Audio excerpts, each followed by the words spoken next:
하나님의 사랑이 우리에게 이렇게 나타난 바 되었으니 하나님의 자기의 독생자를 세상에 보내심은 저로 말미암아 우리를 살리려 하심이니라.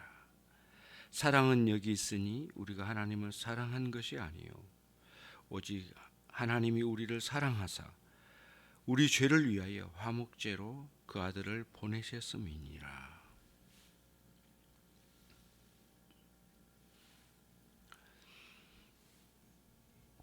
하나님은 사랑이시라고 하는 이제 7, 8절의 선언이 있었고, 그러면 그 사랑이 우리 가운데 어떻게 증거되는가? 두 가지 방식으로 증거를 제시합니다. 9절로 10절에서는 오늘 말씀에서는 십자가로 드러내신 하나님의 사랑을 말하고 있고요. 또 그 십자가를 경험한 사람들이 사는 삶의 현장, 거기서 형제 사랑을 함으로써 하나님의 사랑이 나타난다. 그래서 이제 11절과 12절에 다음에 형제 사랑이 나오는 겁니다. 그러니까 우리들이 하나님의 사랑을 통해서 그 하나님의 근본적인 속성이 사랑이시라고 하는 것, 그리고 모든 진정한 사랑은 결국 하나님으로부터 출발되었다라는 것,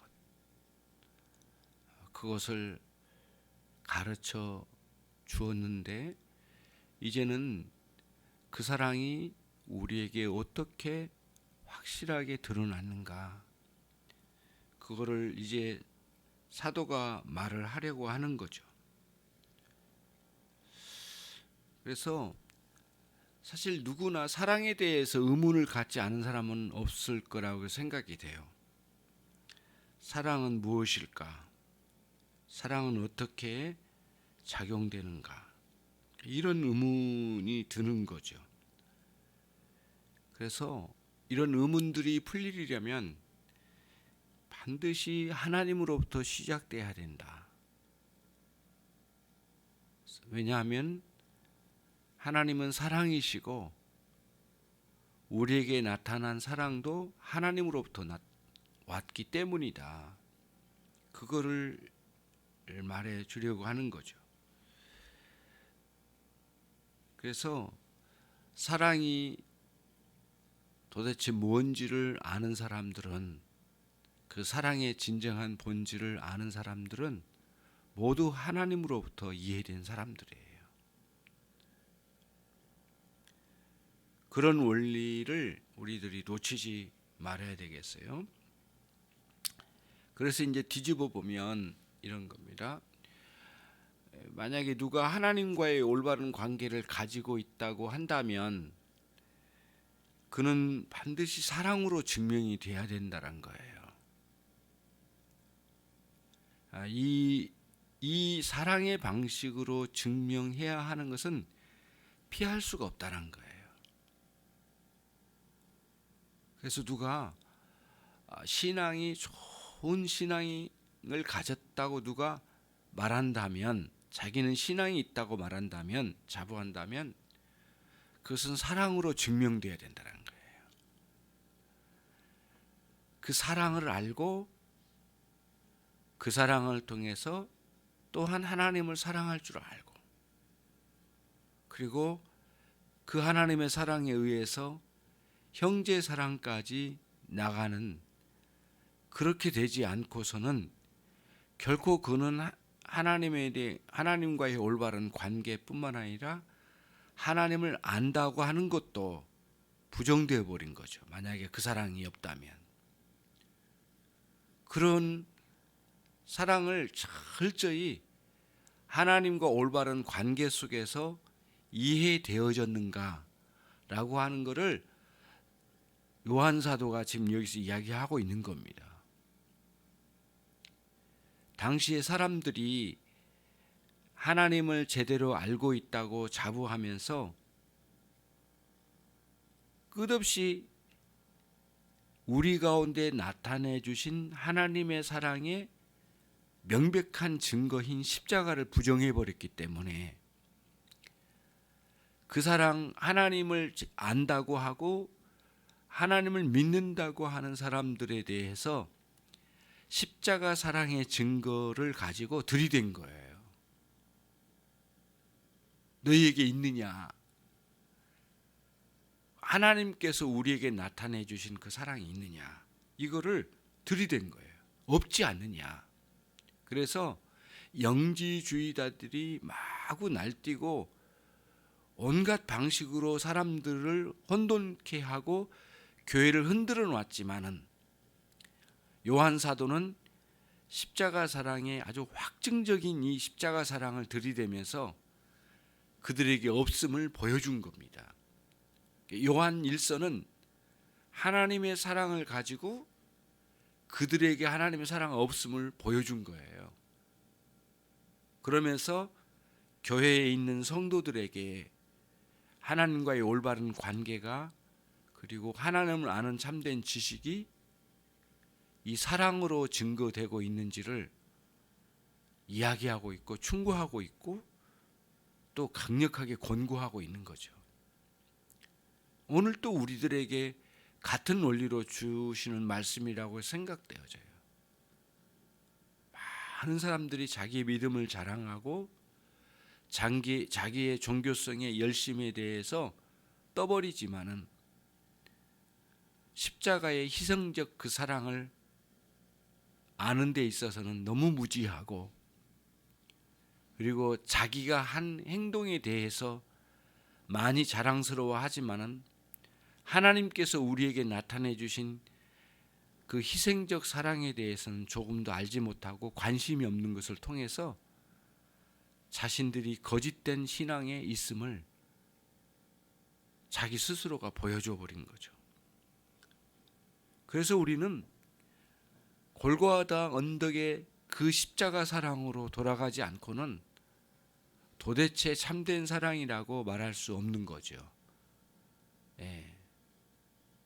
그래서 자기를 희생하고 불태운다 할지라도 사랑이 없으면 아무것도 아니라고 사도 바울이 고린도전서 13장에서 그토록 반복적으로 말했던 이유도 거기에 있는 것 같아요. 하나님의 진정한 그 십자가 사랑에서 나타낸 사랑을 알지 못하고서야 어떻게 자기가 희생하고 자기 몸을 불사른다 할지라도 사실은 아무것도 아니라고 말이죠. 의미가 없다라고 그렇게 말할 수 있었을까? 이건 십자가 사랑을 이해한 사람들만이 말할 수 있는 것이라고 생각되어져요. 그러면 사도는 여기서 그 사랑을 어떻게 우리에게 공개해 주셨는가? 하나님께서. 그는 여기에 9절에서 하나님의 사랑이 이렇게 나타난 바 되었다라고 표현되어 있죠. 나타내심이라고 하는 파네로오라고 하는 이 단어는 이서신서의 첫머리에 나옵니다. 하나님의 아들이 이 땅에 나타내신 바 됨. 그리고 우리는 보았고 만진 바 되었고 들은 바 있고 만진 바 되었고 목도했다. 우리는 그때 쓰여진 파네로라고 하는 단어입니다. 그러니까 예수님 당신 자신을 어두운 세상, 거부하는 세상, 죄악된 세상, 저주받은 세상 가운데 당신 자신을 나타내실 때에 파네로호라는 단어를 썼어요. 그런데 여기서 또다시 파네로라는 단어를 또 쓰는 거예요. 사랑을 나타내실 때에 무엇으로 나타내셨는가? 골고다 언덕의 십자가로 하나님의 그 영원한 사랑을 우리에게 나타내 주셨다는 거예요. 굉장한 파네로라고 하는 이 단어를 통해서 아주 뚜렷하게 우리에게 보여주신 것이죠. 주님은 당신 자신을 나타내실 때에, 이 세상 가운데 나타내실 때 세상은 어두움인데 당신 자신을 빛으로 나타내 주셨다라고 이런 표현을 쓰셨잖아요. 십자가에서 나타내신 것은 사랑이라는 거예요. 물론 하나님께서는 이 땅에 당신 자신의 사랑을 나타내신 방식은 또 있어요. 창조 사역을 통해서 아버지의 사랑을 나타내 주셨거든요. 여러분, 칼빈의 기독교 강요 첫머리를 보면은 그 부분이 나와요. 창조의 역사를 통해서 가장 뚜렷하게 나타내 주신 것은 다른 게 아니라 아버지의 사랑을 나타내 주신 거다. 이런 말을 그 기독교 강요의 첫머리에 기록하고 있거든요. 칼빈이. 굉장히 감동적이에요.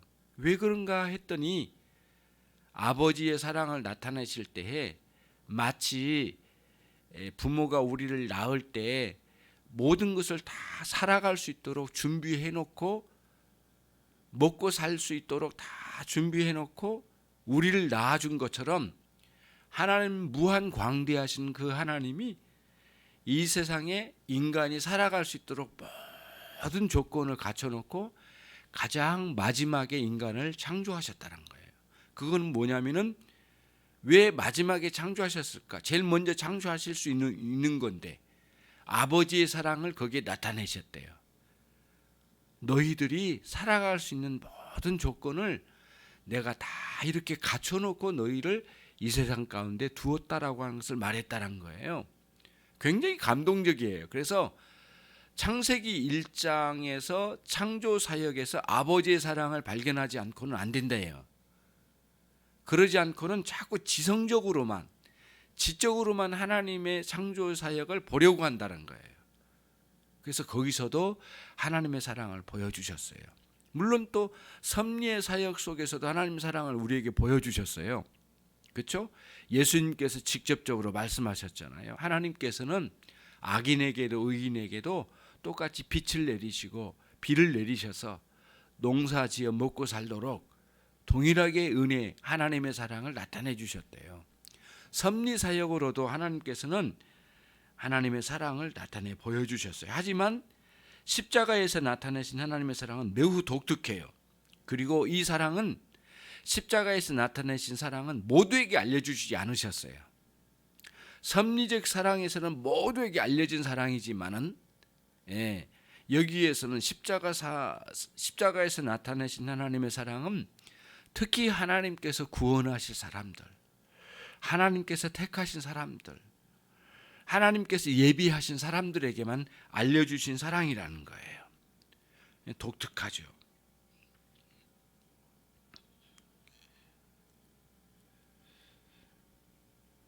그리고 이후에 또 사도는 이렇게 말하죠. 우리가 하나님을 사랑한 것이 아니요라는 이 말씀을 통해서 무엇을 말하는 것일까 생각해 보면 사랑의 주도권이에요. 하나님의 사랑은 보답으로 주어진 게 결코 아니에요. 우리가 무엇을 했기 때문에, 무엇인가 바쳤기 때문에, 우리가 섬겼기 때문에 사랑해 주신 사랑이 아니라고 하는 것. 다시 말하면 사랑의 주도권은 하나님께 있다는 것. 하나님께서 우리에게 베풀어 주실 때만 진정으로 우리가 하나님을 사랑할 수 있었다는 것. 그거를 여기서 말씀해 준 거예요. 우리가 하나님을 사랑한 것이 아니요, 우리가 먼저 하나님을 사랑할 수 있었던 게 아니라는 거예요. 우리에게는 본시 사랑의 능력이 없었기 때문에 그렇죠. 주도권이 하나님께 있었던 것이죠. 그래서 사랑의 주도권을 가지고 계신 그분이 원수인 우리들에게 찾아오셔서 사랑을 베풀어 주셨어요. 그렇지 않고는 이 사랑을 나타낼 수도 없고 또 사랑을 우리가 알 수도 없기 때문에 그랬던 거예요. 그렇죠? 그래서 반역을 꾀했던 우리 인간들에게 사랑을 나타내 주시고 하나님을 등져버린 인간들 속에 사랑을 나타내 주셨죠.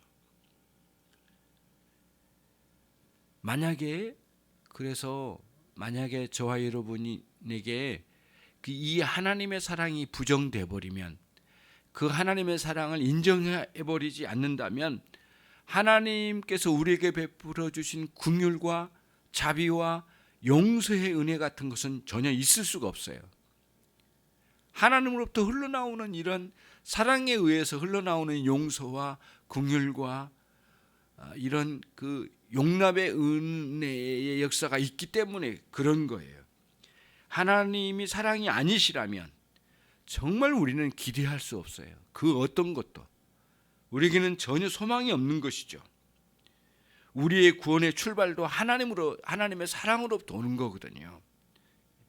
철저히 인간의 구원은 하나님의 사랑으로부터 왔고, 그리고 그 사랑의 주도권은 하나님이 가지고 계시고, 그래서 전적으로 우리의 구원은 하나님의 사랑에 근거해서 나왔다라고 하는 것을 알게 된다면, 우리는 진정 하나님의 사랑을 알게 되면 이 구원이 무엇인지, 또 그 구원의 위대성과 그리고 이 구원의 근거를 하나님께 찾지 않을 수 없는 것을 우리가 여기서 보게 되는 것입니다. 이 사랑이 얼마나 깊은지는 그 다음 독생자를 보내주셔서 십자가에 죽게 하심으로 나타내셨다고 하는 데서 드러나죠. 본래 사랑은 깊은 마음에서부터 나오기 때문에 때로는 사랑이 깊은 마음에서 확인되지 않으면 알 수 없는 게 사랑이잖아요. 그래서 하나님의 깊은 마음을 알지 않고는 도대체 하나님의 사랑을 제대로 알 수가 없거든요. 근데 그 하나님의 깊은 마음을 드러낸 곳이 골고다 언덕 십자가라는 거예요. 독생자, 유일하신 아들을 보내셔서 희생시키심으로 이루어 가신 사랑, 거기에서 하나님의 깊은 마음을 우리가 알게 되는 거예요. 그래서 사랑은 여기에 있나니 라고 하는 4장 10절 말씀도 그런 맥락에서 우리 주 하나님께서 우리에게 보내신 독생자의 희생 제물로 그 사랑을 나타내 주셨기 때문에 사랑은 여기에 있나니, 우리를 어디로 인도해요? 골고다 언덕의 십자가로 우리를 인도하는 거예요. 다시 말하면 우리를 위하여 대신 죽으신 그리스도의 죽음으로 우리를 인도하는 거예요. 그래서 우리의 저주를 대신 짊어지신 그리스도께로 우리가 가지 않고서는 진정한 하나님의 깊은 마음을 알 수가 없는 거죠.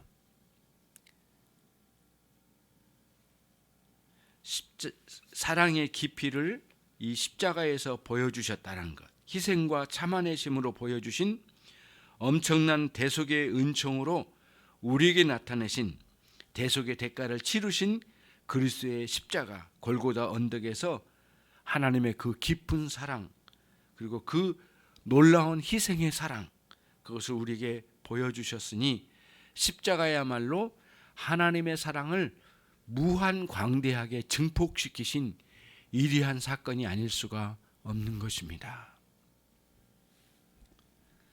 하나님 감사합니다. 오늘 또 십자가로 우리에게 나타나신 하나님의 위대한 사랑을 배우게 되었습니다. 그 사랑에 의해서 일생을 살아가게 하시고 오늘 이 아침부터 하루를 살아갈 때에 그 십자가 사랑의 깊이를 더해가는 깨달음이 계속되게 하시고 거기서 흘러나오는 은혜로 말미암아 오늘 또 힘있게 살게 해 주옵소서. 예수 그리스도의 이름으로 기도 올리옵나이다. 아멘.